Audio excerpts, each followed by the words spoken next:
Un pasaje muy conocido en el libro del profeta Isaías, que se ha usado muchísimo para poder explicar la realidad del tiempo que nosotros vivimos. Es un tiempo muy diferente el que vivimos nosotros que el tiempo que vivió el pueblo de Israel. Muchas veces nosotros no tenemos idea y mezclamos un poco las cosas. La Biblia habla de diferentes periodos. Hubo un periodo donde Adán, creado imagen y semejanza de Dios, vivió en inocencia delante del Señor hasta que cometió el pecado, fue tentado, y pecaron Adán y Eva.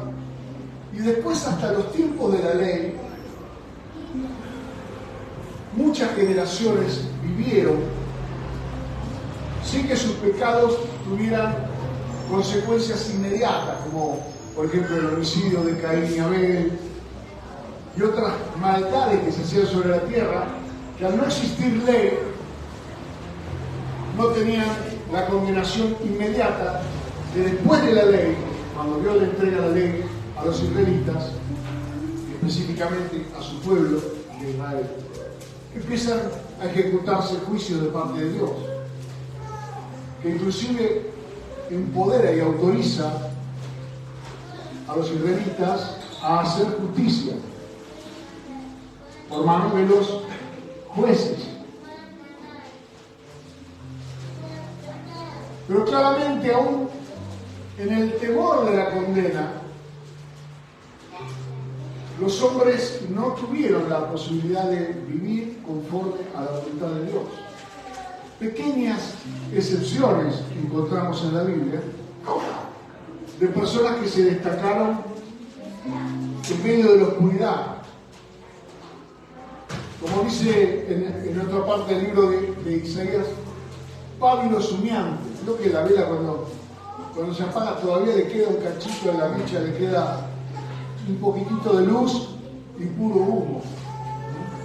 Inclusive si uno le da oxígeno puede volver a encender.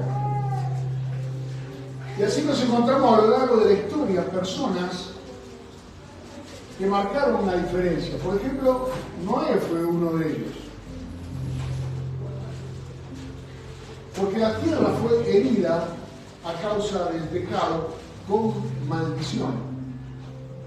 Y dejó de producir como producía, ya lo comenté el otro día, en forma permanente, sino que tuvo estaciones, y produjo espinas y abrojos, y los animales, aparecieron los depredadores, y otras cosas que no existían antes del pecado. Pero muchas veces no entendemos el tiempo actual que nosotros vivimos.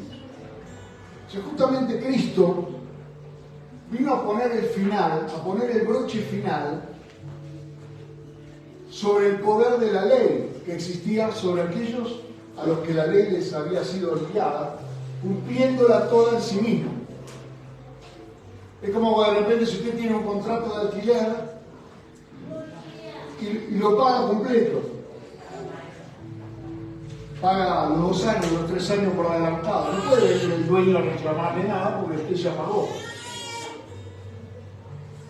Y la mayor parte de los cristianos todavía, en su falta de revelación acerca del verdadero motivo por el cual Cristo vino a morir y hacerse maldición por nosotros, porque la ley decía: maldito todo aquel que es colgado a un madero, y Cristo murió colgado a un madero, siguen viviendo bajo el temor de la condenación, bajo el temor de el juicio por causa del pecado, y no pueden disfrutar del verdadero significado del año de la buena voluntad del Señor, del año de la gracia del Señor. Y por un lado están aquellos que se tomaron la gracia para el churrete, dirían los antiguos, y entonces les importa absolutamente nada vivir una vida agradable de su propia voluntad delante del Señor y han hecho de su vida cualquier cosa sin temor de Dios. Y en el otro extremo los legalistas, y donde hay un legalista no se puede vivir en paz. Donde aparece alguien que le quiere aplicar la ley a un cristiano, vemos dos cosas. En primer lugar, no entendió nada. Porque Cristo cumplió la ley, así que no me vengas con la ley, porque está cumplida. Y lo segundo, viven permanentemente acusadas de su propia conciencia a causa de no haber entendido la libertad gloriosa que tenemos los hijos de Dios por medio de la sangre que derramó Jesús. Es decir, esas personas legalistas atormentan a otros porque su tormento interior es profundamente fuerte y no les da paz. Y el Señor Jesús sabía que nosotros no éramos fértiles para entender esto de una sola vez. Imagínense que tenemos iglesias, tenemos pastores, tenemos un montón de personas predicando legalismo. Ahora ha habido corrientes nuevas que se han levantado como raíces hebreas, como algunos mesianismos farisaicos que te obligan a guardar la ley. Y no el espíritu de la ley, sino la ley. Y la única solución para esto, en alguna conversación que el padre tuvo con el hijo, dijeron: la mente de estas personas tienden a la culpabilidad o a la locura, ¿no es cierto? El loco no siente culpa de nada. Una persona insana mentalmente puede hacer daño, puede decir cualquier cosa y no siente culpa porque está loco, porque es un psicópata. Pero una persona normal, cuando comete un error y hace un daño, aunque sea absolutamente involuntario, va a sentir culpa. Pero la culpa no es el estado natural de un hijo de Dios, sino es un reflejo de nuestra vieja naturaleza, sabiendo que hemos sido perdonados. Y en alguna conversación que en el principio de los tiempos el padre tuvo con el hijo, le dijo: hay una sola solución a este problema. Vamos a ponernos de acuerdo. Entonces Jesús aceptó hacerse hombre, nacer y habitar en medio nuestro, sufrir frío, calor, hambre. No sé si habrá resfriado alguna vez, pero tal vez. Y las injurias y las injusticias y el veneno de toda la humanidad que estaba alrededor de él, celosa de su relación con el Padre. Y habiéndolo crucificado en la cruz, él, al derramar su sangre, pagó el precio por todos nuestros pecados, pasados, presentes y futuros. Por lo tanto, ninguno de nosotros puede culpar a otro de pecado en tanto y en cuanto su pecado ha sido perdonado, y mucho menos culparnos a nosotros mismos. Y no perdonarnos por falta de conocimiento del valor que tuvo y tiene la sangre de Jesucristo para el Padre. Pero si eso hubiera quedado solamente ahí, nuestra vida no hubiera podido tal vez elevarse a la altura de la demanda que significa ser un hijo, una hija de Dios. Entonces, la promesa del Padre fue: sobre esta esterilidad, sobre esta incapacidad de poder vivir conforme a la voluntad de Dios, voy a derramar de mi espíritu. Voy a derramar mi espíritu, porque la única forma en que los hombres y las mujeres en la tierra puedan hacer mi voluntad es cuando mi espíritu ha sometido a su mente, a su voluntad, a sus emociones, incluso a su cuerpo. Ha tomado ese dominio y entonces hará mi voluntad. Y eso no ocurre a menos que uno lo desee. No ocurre a menos que uno realmente lo quiera, porque el Espíritu Santo es Dios, pero no se impone, es un caballero, a diferencia del espíritu diabólico, que es esclavista y que se impone. Entonces Dios envía una promesa sobre los israelitas, Isaías capítulo 44, verso 3. Y yo quiero que reflexionemos acerca de esa promesa esta tarde, porque realmente anhelo que usted pueda experimentar lo que es vivir conforme al propósito de Dios. Porque sin el derramamiento del Espíritu Santo de Dios es absolutamente imposible y es hasta cruel pretender que nosotros podamos reflejar el carácter de Jesucristo y vivir una vida agradable delante de Dios. Pero siendo una promesa de parte de Dios, tenemos que entender que Dios, si prometió algo, lo ha cumplido. ¿Y qué es lo que pasa si no lo ha cumplido todavía en nosotros? Algo, evidentemente, está impidiendo que esta promesa se cumpla. Y si algo se interpone entre esa promesa de Dios y nuestra realidad, nuestra fe tiene que crecer por medio de la palabra para vencer esos obstáculos y anhelar esta promesa de parte de Dios. Dice, porque yo derramaré aguas sobre el sequedal y ríos sobre la tierra árida. Mi espíritu derramaré sobre tu generación y mi bendición sobre tus renuevos. Sabemos que la tierra estaba maldita. Mire, Génesis capítulo 5, verso 28. Vivió Lamec 182 años, engendró un hijo y llamó su nombre Noé, diciendo, este nos aliviará de nuestras obras y del trabajo de nuestras manos a causa de la tierra que Jehová maldijo.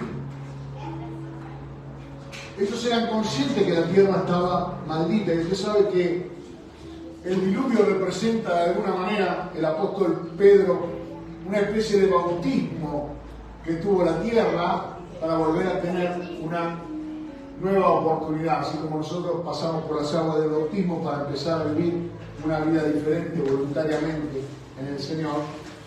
El diluvio representa de alguna forma un bautismo del planeta para poder cambiar de lo que era antes a lo que después fue. Igualmente fracasó el hombre, fracasó Adán, fracasaron los hijos de Adán, fracasó Caín, la descendencia de Caín. En el diluvio la descendencia de Caín desapareció, de la descendencia de Set vino Noé, y entre sus hijos se formaron 70 naciones que también fracasaron. Dios llamó a Abraham para establecer una nación, Israel, pero la nación Israel fracasó. Fue elegida para traer el Salvador del mundo y eso es todo lo bueno que hicieron. Pero Jesucristo no fracasó. Jesucristo triunfó y el premio de su victoria era el cumplimiento de esta profecía. Derramaré de mi espíritu sobre tu generación y mi bendición sobre tu renuevo. ¿Por qué? Ya lo expliqué, pero lo vuelvo a explicar. ¿Por qué necesitamos la bendición de Dios? No hay nada más importante que recibir la bendición de Dios para no estar bajo maldición. O sea, la única manera, una persona no puede estar bendita bendita y maldita a la vez. Y como decía el pastor Silvoso, en el truco de Dios, la bendición mata a la maldición. ¿Me comprende? La maldición es de basto y la bendición es elevada. ¿Me comprende? Cuando recibo la bendición de parte de Dios, significa que ya la maldición no tiene más efecto sobre mí. Y la maldición estaba relacionada con dolores, con enfermedad, con problemas para conseguir el sustento. La maldición estaba relacionada con todo aquello que no queremos. Pero la forma en que el Señor tuvo en el pasado, se imponía la mano sobre los hijos y se daba una bendición. Así lo hicieron los patriarcas. Ahora, a partir de Cristo Jesús, es el Espíritu Santo de Dios el que se derrama sobre nosotros para que nosotros seamos libres de la maldición y podamos vivir en bendición. Por eso, hermano querido, debe procurar, debe buscar en oración privada, pública, de mañana, de tarde, de noche, ser lleno del Espíritu Santo de Dios para ser libre de la maldición,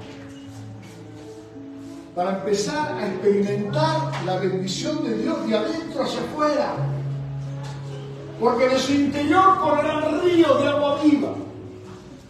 Esas son las aguas que se derraman sobre el sequedal, el río de Dios que fluye a partir de que el Señor establece un trono en nuestro corazón. El profeta lo vio, dijo, desde el trono y a la salida del templo yo veo un río que crece y trae sanidad a las naciones. Y Él está hablando de nuestras vidas.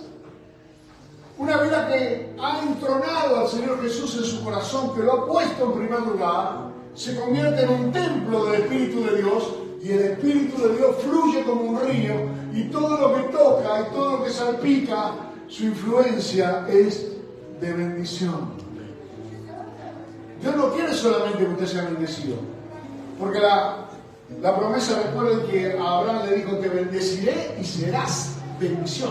Dios quiere que usted sea bendición, y que por donde usted vaya como un río, se lleve puesto todo lo malo, se lleve puesto todo lo negativo, se lleve puesto todo lo que se levanta en contra de lo que es imagen y semejanza de Dios, como un río poderoso que trae vida, que trae salud y que trae bendición por donde quiera que vaya. ¿Qué componentes hacen la diferencia en ese río? ¿Qué características tiene? Mire, si usted va a un río determinado, los que saben, toman una muestra y dicen: este es el de La Plata, porque tiene esto. Y sacan otro del río Uruguay y dicen: este es del Uruguay, porque tiene la papelera, tiene. Enseguida, por los componentes, por las características, pueden darse cuenta de qué río se trata. Y yo quiero hablarle de este río para que usted entienda lo importante que es que lo busquemos con todo nuestro corazón y con toda nuestra fuerza. Proverbios capítulo 1, verso 23 dice: volveos a mi reprensión. A ver, presten atención, significa: estén atentos, arrepiéntanse si no me están prestando atención. Eso significa: volveos a mi reprensión. Y aquí yo derramaré mi espíritu sobre vosotros y os haré saber mis palabras. La razón por la que a veces no entendemos la palabra de Dios, nos entra por un oído y se nos va por el otro, es porque necesitamos el derramamiento del Espíritu Santo para entender la palabra de Dios. El Señor quiere estar presente cuando hablas la Biblia, quiere estar presente cuando lo estás escuchando. Cuando el Espíritu Santo está obrando en tu vida, vos vas a estar escuchando una palabra y el Espíritu Santo va a estar hablando a tu corazón mucho más que lo que estás escuchando. Porque no es solo lo que entra por los oídos, sino que lo que entra por los oídos se mezcla con lo que sale del corazón y se completa con lo que sale del corazón. El derramamiento del Espíritu Santo de Dios, este río de Dios, como primer característica, es sabiduría en la palabra de Dios. no puede venir de parte de Dios algo completamente disonante, algo completamente ignorante, algo completamente que pareciera rebuscado, agarrado de los pelos o tomado de algún libro leído en algún momento, una relación con la palabra de Dios enseñada es el principio, pero la palabra de Dios es viva y demanda una relación con algo que está vivo, para que usted pueda tener una comunión con la palabra de Dios, que solamente un derramamiento del Espíritu Santo puede dar. Otra de las cosas que el derramamiento del río de Dios trae, que es fundamental para que vos te des cuenta cuando la iglesia se está moviendo en el río de Dios y cuando no se está moviendo en el río de Dios, es inclusión y unidad. Y después de esto dice Joel 2:28, derramaré mi espíritu sobre toda carne y profetizarán vuestros hijos y vuestras hijas. No hay distinción de género. Vuestros ancianos soñarán sueños, vuestros jóvenes verán visiones. No hay distinción de edades. Y también sobre siervos y siervas derramaré mi espíritu en aquellos días, es decir, hijos y siervos. No hay distinción de clases, no hay distinción de edades, no hay distinción de género. Cuando usted empieza a ver que se provocan distinciones, separatismos, sectarismos, dos o tres que se ponen de acuerdo para hablar mal de otro que está haciendo la de él, que está jugando su propio, evidentemente no están en el mismo río que fluye del trono de Dios. Porque lo que trae el Espíritu Santo, primeramente, es sabiduría de la palabra. Segundo, unidad, inclusión, amor al prójimo. La capacidad de sentir que sos mi hermano, que sos mi hermana, carne de mi carne, hueso de mi hueso. Nada nos puede separar, salvo el pecado. No dejemos que el pecado nos separe, sino busquemos que el río de Dios nos une. Zacarías capítulo 12, verso 10. Y derramaré sobre la casa de David y sobre los moradores de Jerusalén espíritu de gracia y oración. Y mirarán a mí a quien traspasaron y llorarán como se llora por hijo unigénito, afligiéndose por él, como quien se aflige por el primogénito. Espíritu de gracia y de oración. La gracia es el favor de Dios. Muchas veces nosotros ponemos, como los fariseos, cargas sobre las personas. Queremos que tengan un comportamiento, ya a esta altura, hermano, ya deberías haber entendido que esto está mal, o que esto no se hace, o que esta es tu obligación. Así, como padres tal vez educamos a nuestros hijos, o así tal vez nos educaron a nosotros. En el colegio nos pusieron reglas. Yo hice servicio militar, también me pusieron reglas. Mi padre era bastante estricto con sus reglas, pero eso no es gracia. Gracia es cuando el favor está en la vida de una persona al punto tal de que más allá de su comportamiento, tu corazón siga amándolo, siga tolerándolo, siga respetándolo, siga pensando que, bueno, tal vez no está haciendo lo correcto, pero voy a orar por él, porque hay esperanza, porque la gracia de Dios no se fue, sigue vigente, porque la buena voluntad de Dios sigue vigente, porque Dios es lento para la ira y grande en misericordia. Porque Dios está dispuesto a perdonar a todo aquel que se arrepiente y porque Dios pondrá convicción de pecado por si alguno está distraído para que que se dé cuenta que debe arrepentirse. Y espíritu de oración. Un creyente que no ora, que no se prepara para presentarse delante del Señor. La oración no es una cuestión de tiempo y lugar, que tal vez al principio sí. Tal vez al principio usted lo que necesita experimentar es hacerse un tiempo, cerrar la puerta y buscar un lugar. Me acuerdo que nos habían enseñado un lugar, cerrar la puerta, poner una silla, hablar de la silla. Nos habían hablado un montón de métodos para aprender a orar, ¿no?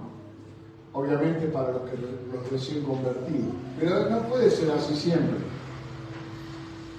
Cuando una persona experimenta el río de Dios, cuando una persona experimenta la presencia de Dios en su vida, su estado de oración es 24/7.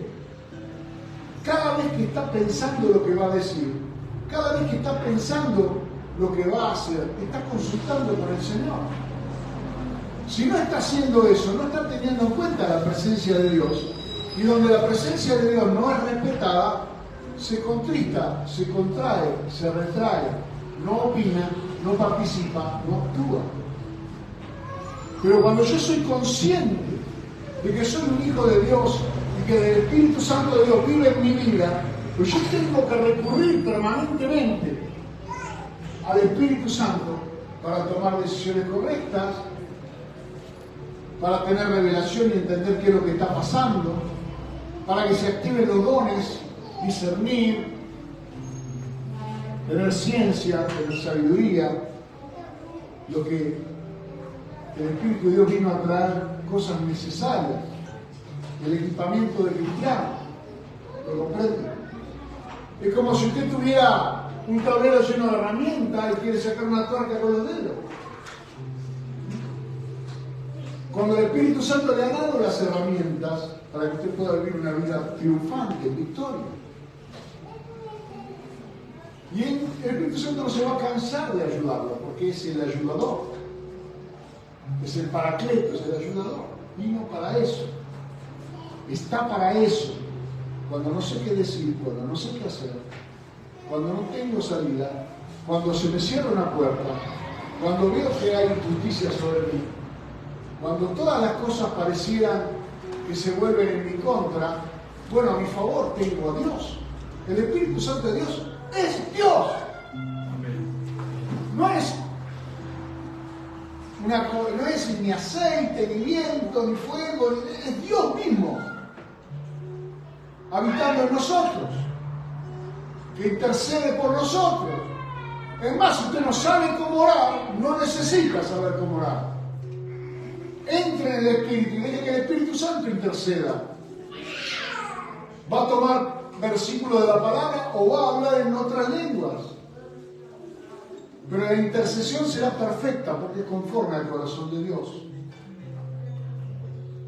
Por eso el Espíritu Santo trae gracia y oración. Pero ¿qué otra cosa trae? Aquí hay algo muy común para los que les gusta sacarle plata a la gente. Toman este versículo, ¿no? Pero no se trata de esto.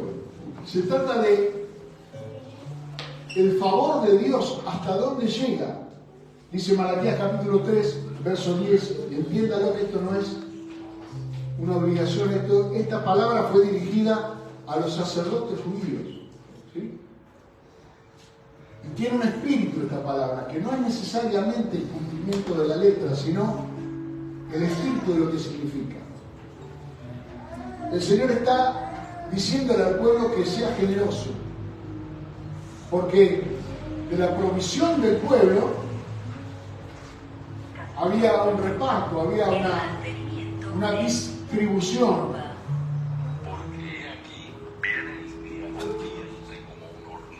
Wow. Ese iba a venir también, pero todavía no. Malaquías capítulo 3, verso 10. El profeta dijo: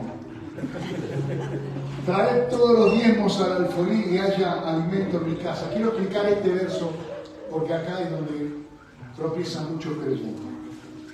Y probadme ahora en esto, dice Jehová de los ejércitos, si no os abriré la ventana de los cielos y derramaré sobre vosotros bendición hasta que sobreabunde. Vamos a empezar de atrás para adelante para entenderlo. Derramar bendición, ¿sí? No es la promesa de Isaías 44, no es lo primero que hemos leído. La promesa de Isaías 44:3. ¿No dice ahí? Mi espíritu derramaré sobre tu generación y mi bendición sobre tu renuevo. Bien. Así que derramar bendición no significa solamente dinero, sino significa cortar con la maldición, entre las cuales la pobreza y la miseria es una maldición, pero también una enfermedad, pero también un padecimiento mental o un problema familiar. Muchas cosas están bajo la esfera de lo que se llama una maldición. Todo lo que el diablo de alguna forma quiere que te ocurra. Me acuerdo de mi primo cuando de repente se pinchaba una goma del auto y el tipo me decía, no es nada. Digo, oye, pero hay que cambiar la goma. Pero el diablo te quería pinchar a vos. Y como no pudo, pinchó la goma del auto. Así que quedar tranquilo. La mayor parte de las cosas que pasan a nuestro alrededor tienen que ver con qué vas a hacer cuando eso pase. Porque es lindo abrir la heladera y sacar. ¿Qué vas a hacer cuando abras la heladera y no haya nada? ¿Vas a dar gloria a Dios igual? Podría ocurrir. A mí, me acuerdo una oportunidad con Mateo, yo abría la heladera y decía, qué soledad, no tuve 100 años de soledad como García Márquez, pero tuve 4 años que fueron entre el 94, entre el 2001 y el 2005, hermano. Casi contratábamos a un piojo para que nos ayude a cocinar. Pero no se trata solamente de eso. En primer lugar, es una promesa desechable recibir bendición hasta que sobreabunde. Digo, si usted no la quiere, yo la agarro. No. ¿Y de qué se trata esa promesa? Se trata de ser generoso. Se trata de no ser canuto. A veces viene alguien y me dice, Pastor Tigani, ¿usted qué opina de los diezmos? ¿Son bíblicos? ¿De dónde lo saca? ¿Del Corán? No lo saqué, están en la Biblia. ¿Cómo no van a ser bíblicos? Vos lo que me querés preguntar es si se aplican ahora, a este tiempo de la gracia, o si solamente se aplican a la ley. Yo te hago una pregunta. ¿Dar es malo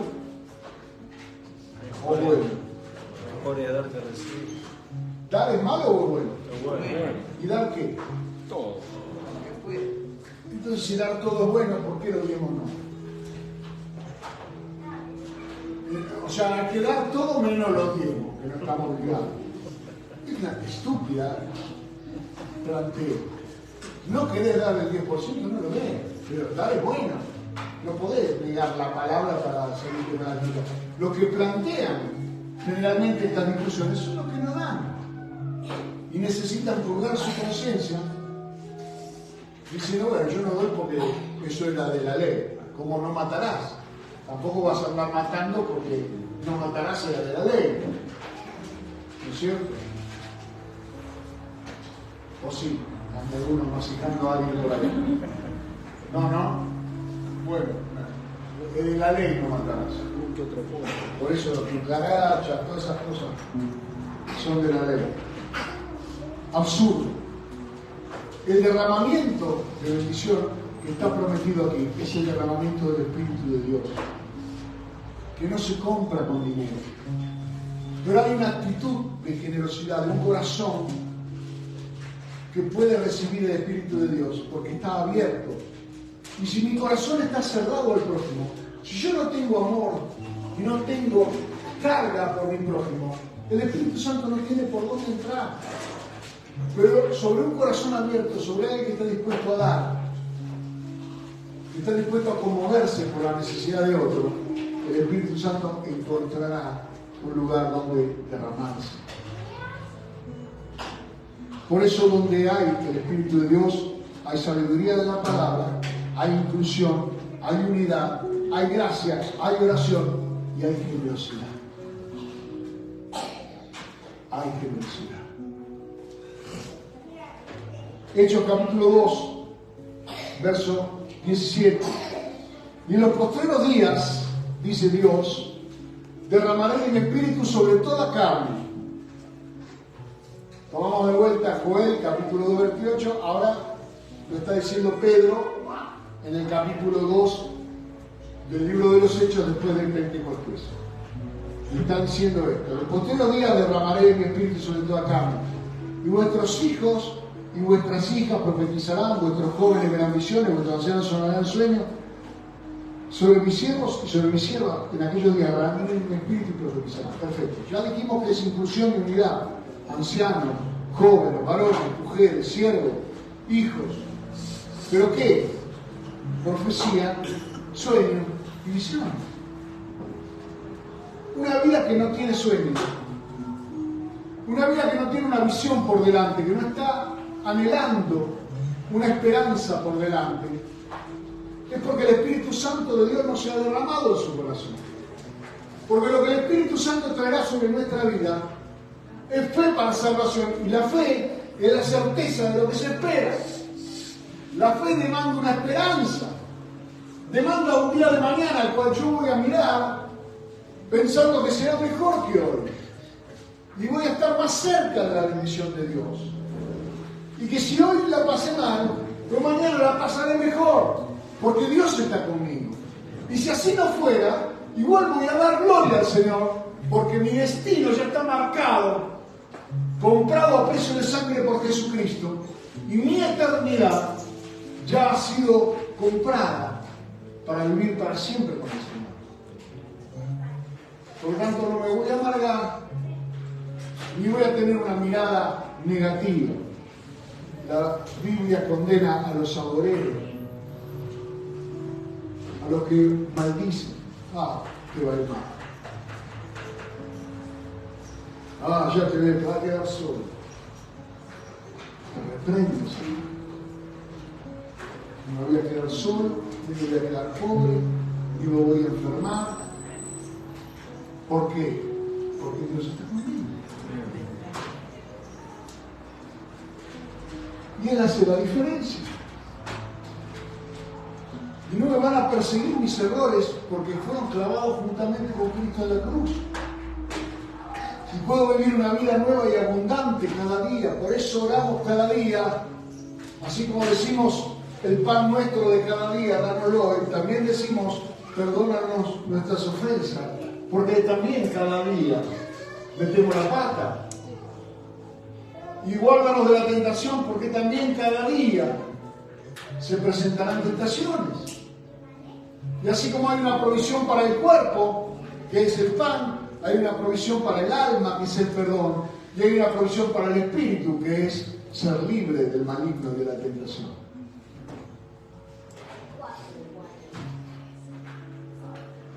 Justamente el apóstol Pablo le escribe a los Corintios: seguid el amor, que fue el tremendo capítulo 13 donde habla del amor, y procurad los dones espirituales, pero sobre todo, dice, pero sobre todo, y no está hablando de él, sobre todo que profeticéis. ¿Por qué lo más importante en la vida del creyente es profetizar? Porque es el carácter del creyente. Nosotros somos profetas de nuestro tiempo. Sabemos, somos casi te diría los únicos que sabemos qué es lo que va a pasar. ¿Y por qué lo sabemos? Porque escrito está.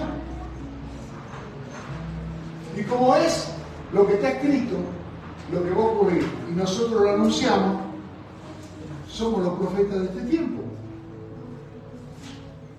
Somos lo que decimos: el que cree en el Señor Jesucristo y lo confiesa, será salvo. Y eso es profético.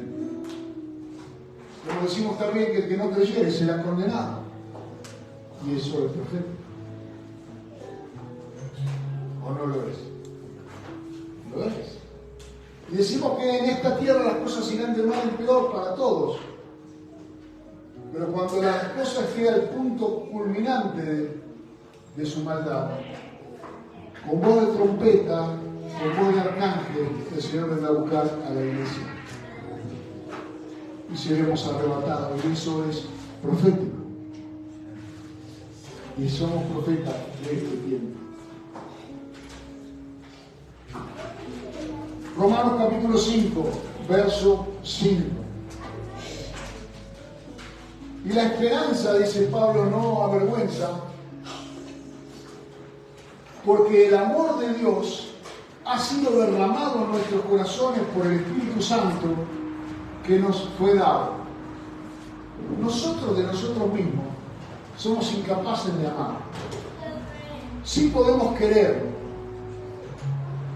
y apreciar, es decir, valorar algo más que otro. Valoro más a alguien que a otro, eso es apreciar. Valoro más al chino que vive al lado de mi casa que al chino que jamás en mi vida vi. Y a este lo aprecio porque lo conozco y porque me regaló una sidra a fin de año, ¿me entienden? O sea, el aprecio tiene que ver con una relación. El querer también. Muchos de nuestros dolores ante la ausencia de alguien no es por lo que esa persona sufrió, sino porque nosotros quisiéramos tenerlo, quisiéramos retenerlo. Eso uno lo sabe. Yo tengo mi hija viviendo en España, yo quisiera venirla acá, a la rotita. Pero no puedo tenerlo. Entonces, si no tengo amor, entonces voy a sufrir esa distancia. Pero si tengo amor, me voy a alegrar de su triunfo. Me voy a alegrar cuando ella sea feliz, cuando la esté pasando bien, cuando esté cumpliendo. Y no me va a afectar que yo no esté presente para compartirlo. El amor del que habla la Biblia es el que ha sido derramado en nuestros corazones por medio del Espíritu Santo. No es un amor trucho de declaración. Pedro dijo en el aposento alto, con todos los discípulos, aunque todos estos te abandonen, yo no te voy a abandonar. Aunque todos estos se asusten, se acobarden y se rajen, yo no te voy a abandonar. Tener espada, ¿verdad? Por la duda. Pero eso en el aposento alto. En el patio de Caifás, la relación de Pedro con Jesús había sido tan cercana que se le habían pegado modismo. Y dije, este era un discípulo de Jesús. Ah, yo no. Me insistieron. Este era un discípulo de Jesús. No sé de qué estás hablando. La tercera dijeron, este era un discípulo de Jesús, mirá cómo habla. Y ahí el tipo empezó a maldecir, a blasfemar y a decir barbaridades para que dijeran, no, esta cloaca no puede ser un discípulo de Jesús. Y ahí cantó el gallo.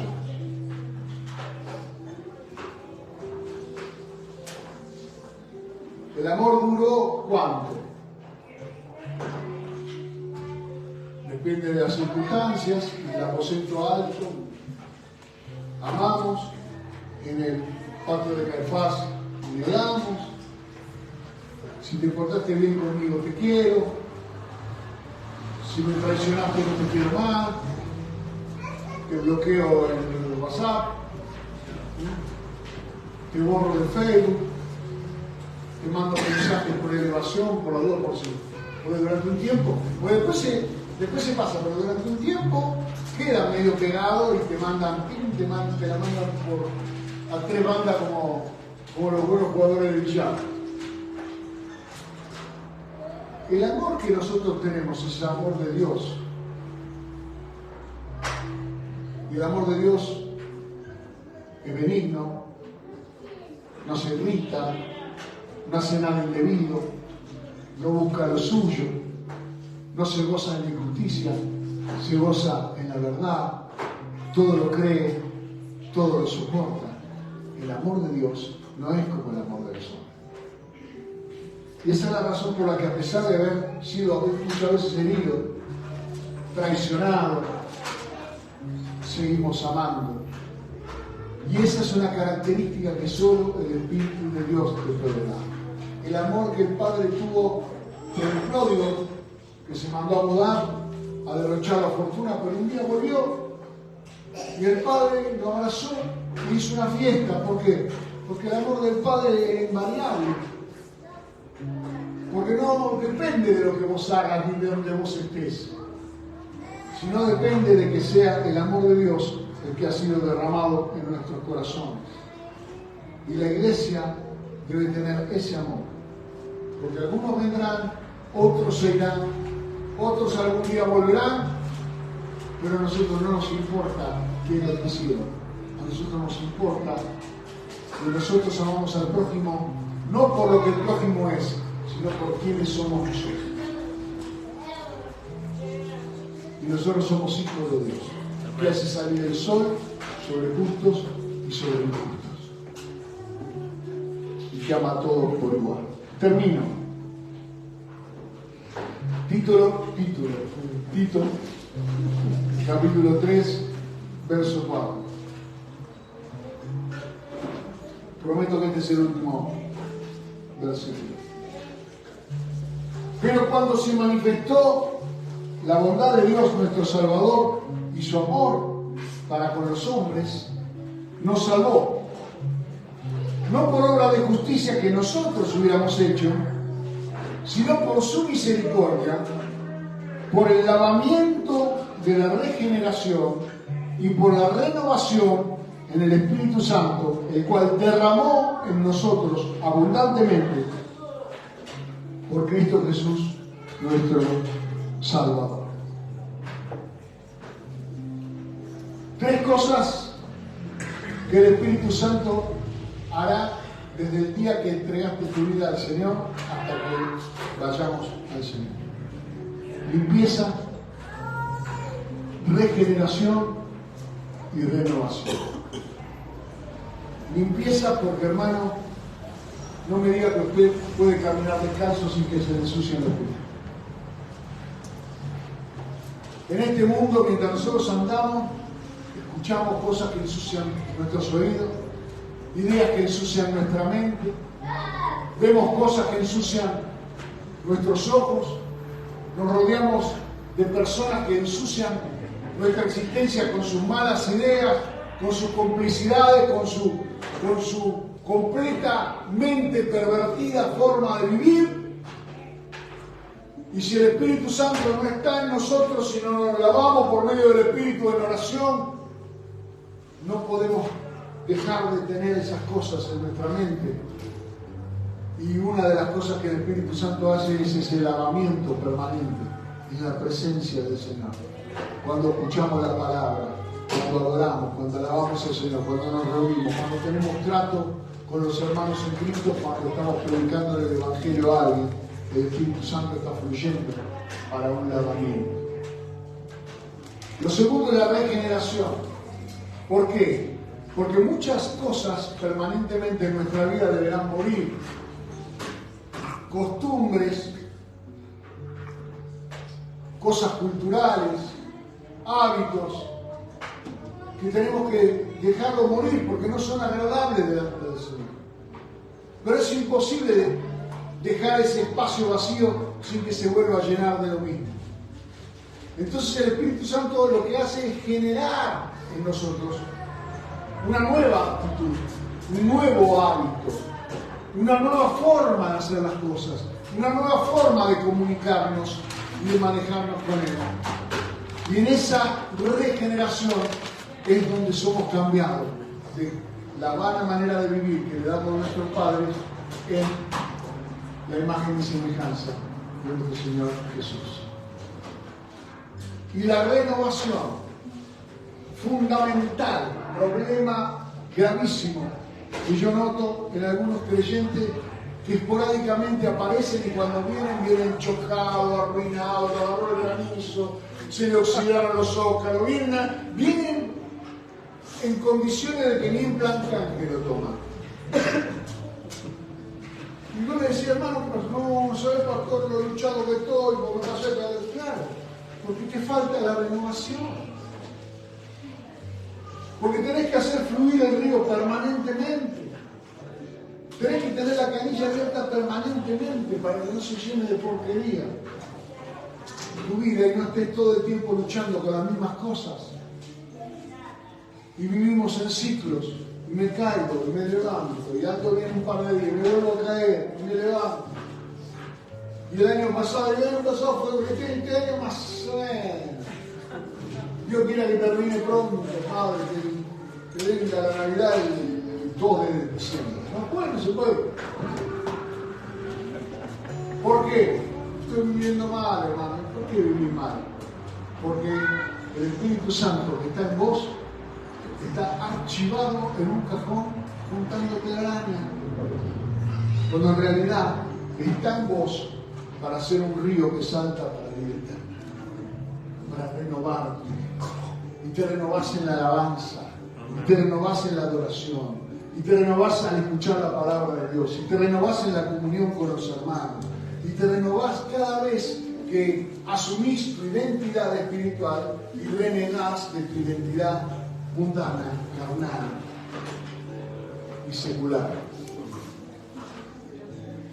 Necesitamos ser renovados por el Espíritu. Para eso ha sido derramado y se sigue derramando. Pero tiene que ser algo que anhele nuestro corazón. Vamos a ponerlo aquí, vamos a orar al Señor.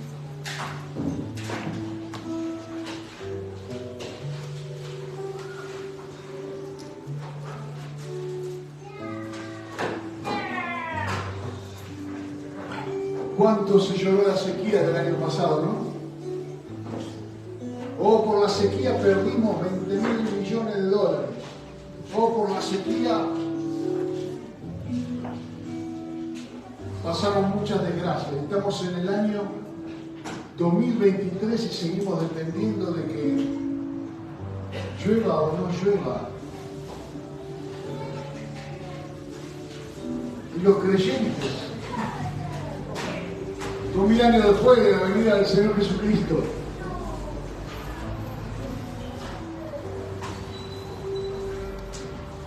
tienen que bailar la danza de la lluvia, porque no están sumergidos en el poder de Dios, en la renovación del Espíritu de Dios. Padre, te adoramos en el nombre de Jesús. Te bendecimos y necesitamos que nos renueves hoy. Señor, no queremos seguir siendo lo mismo, no queremos terminar este año como empezó. Ni queremos vivir una vida dependiente de lo que naturalmente ocurra, sino que nuestros días sean dictados en los cielos. Y por eso acudimos a ti en oración. Tú eres el único que puede renovarnos, darnos tu bendición, hasta que sobreabunde. No solamente lo material, sino en cada área de nuestra vida. Padre, en el nombre de Jesús, derrama tu bendición sobre nuestra mente y sobre nuestro corazón. Quita todo pensamiento negativo, toda angustia, depresión. Quita, Padre Santo, todo pensamiento obsesivo y recurrente. Ahora, en el nombre de Jesús, yo reprendo todo espíritu de obsesión. Toda maldición se corta en el nombre de Jesús.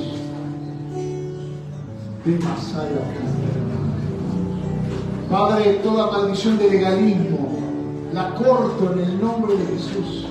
Sé libre de legalismo, porque el Espíritu Santo es gracia y oración, es sabiduría en la palabra,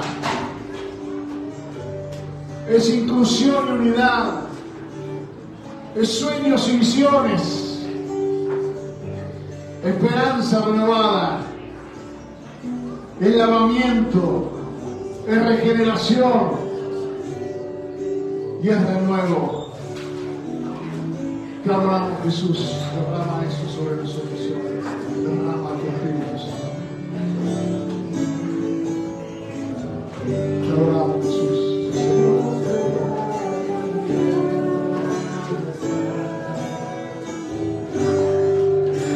Tu Espíritu está aquí.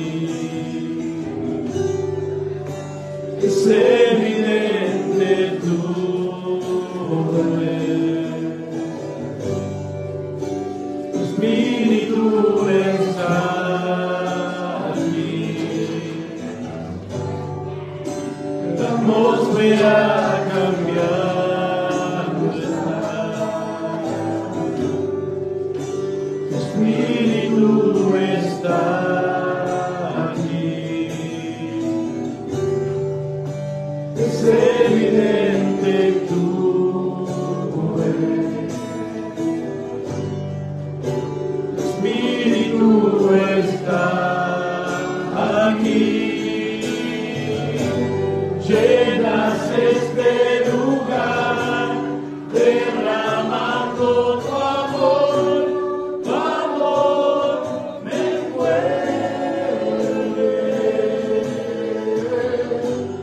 He venido por ti a tus brazos de amor, tu amor me envuelve.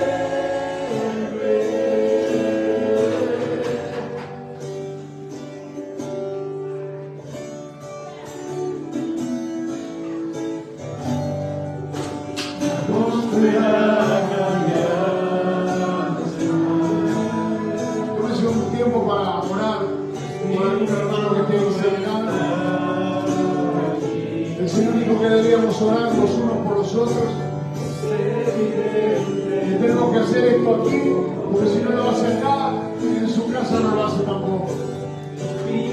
Así vamos a orar los unos por los otros para que Dios los bendiga. Llenas este lugar, derramando tu amor, me envuelve. He venido por ti a tus brazos de amor,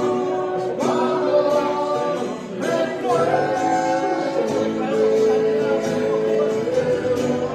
Llenas este lugar, derramando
Milagros pueden suceder. Su espíritu está aquí. Es evidente tu poder. Tu espíritu está aquí. Milagros pueden suceder. Tu espíritu está aquí. Es evidente tu poder. Tu espíritu está aquí. Aleluya. Señor, te bendecimos y te damos gracias por este tiempo, por tu presencia. Bendice esta nación argentina, que necesita que seas tú, Señor, el que gobierne. Danos la claridad, la sabiduría y el entendimiento para decidir bien. Y gobierna tú esta nación bendita, preciosa, que tú nos regalaste. Gracias. En el nombre de Jesús, que la gracia del Señor Jesucristo, el amor de Dios y la comunión del Espíritu Santo sea con todos. Amén. Amén. Dios les bendiga. Amén.